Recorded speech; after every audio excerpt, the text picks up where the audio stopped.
Hey Eagle fans, it's EaglefanKarl. This is going to be a little bit of delayed reaction video to the Jaguars game that we played over in London last Sunday. Obviously a big win. Glad I was wrong. It was the first game in a while that I had predicted that the Eagles would lose. And like I said, I was glad I was wrong. Either I was going to go 3-5 on my predictions or the Eagles were going to go 3-5 in the season. So obviously I prefer it be them that went 3-5 and, go 4-4 and I dropped to 3-5. So fortunately that's what happened, and the Eagles can now move into the bye week this week at 4-4, which is obviously a lot better than the alternative. And of course, this is the first time the Eagles played in London, and I gotta say, it made the whole day a little weird, waking up that early, watching the game. But then the fact that they did win made the rest of the day better. I could just sort of sit back and enjoy the rest of the games for the day. Watched a little NFL Red Zone, so saw a lot of the action all across the NFL. And it really just sort of made the rest of the day a lot more enjoyable. I was hoping that the Giants would be able to pull the upset so that we'd only be a half game behind Washington, but that obviously didn't happen. So we are moving to the bye, a game and a half back, but I'll be talking a little bit later, actually probably do a separate video that'll be talking a little bit about where we are as we have hit the bye. For now though, let's go ahead and take a look at some studs and duds, starting with the duds, of course, first. And my third place dud, I'm going to say the NFL Network coverage on this game was just terrible, I thought. There was just some bad shots. I've done some very low-level audiovisual stuff throughout my life, and so I've been a technical director, so I understand sort of what goes behind, getting shots and all that kind of stuff. But the coverage was just terrible. Some of the shots they had were terrible. The fact that they're working that four-man booth was terrible. Rich Eisen as an announcer was terrible. I'm a huge, my favorite superhero has always been Batman, so the fact that you get the Riddler and Joker mixed up is just, completely unforgivable in my mind.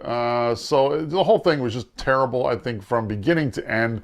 That was just a lousy broadcast from that perspective. So fortunately, the Eagles won, which made it a little more palatable. My number two dud is going to be just a recurring theme, it seems, this season, and that's Jim Schwartz.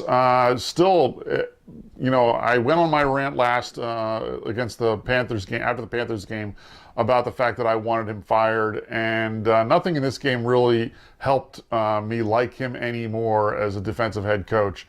He did, make some adjustments going into this game, it seems. He seemed he was blitzing more.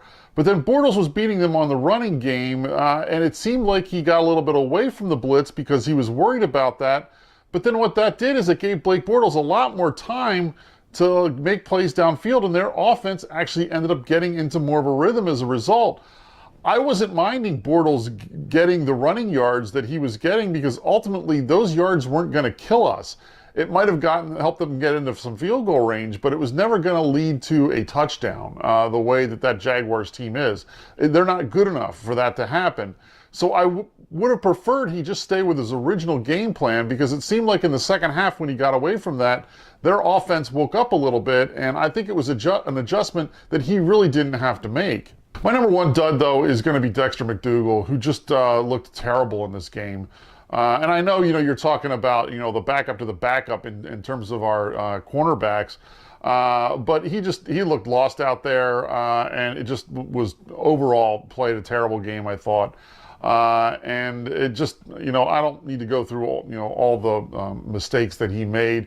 At first I thought Rasul Douglas had a sort of a bad game, but then as I looked back at some stuff and read some stuff, I realized, okay, maybe he wasn't quite as bad. There was one play that I thought he made a mistake on. But overall, it wasn't enough to really land him on a duds list. But McDougle was just terrible throughout the whole game. And that was another reason why I think their offense woke up, which in my mind is all the more reason why you need to continue to blitz, because then it makes Bortles have to make a decision much more quickly, which he's shown that he struggles when he has to do that. But it was a win, so we've got some studs to celebrate this week, and only have 4 studs for this game, but I think all deserving. My number 4 stud is going to be Chris Long, who sort of had a quiet game, but had 2 sacks in this game. So, you know, ultimately, he was getting the job done on the defensive line. We've really been down on the defensive line for not getting sacks. But Chris Long, I think, really played a good game and was able to get done what needed to get done in that part of the game, and was able to get to Bortles and bring him down.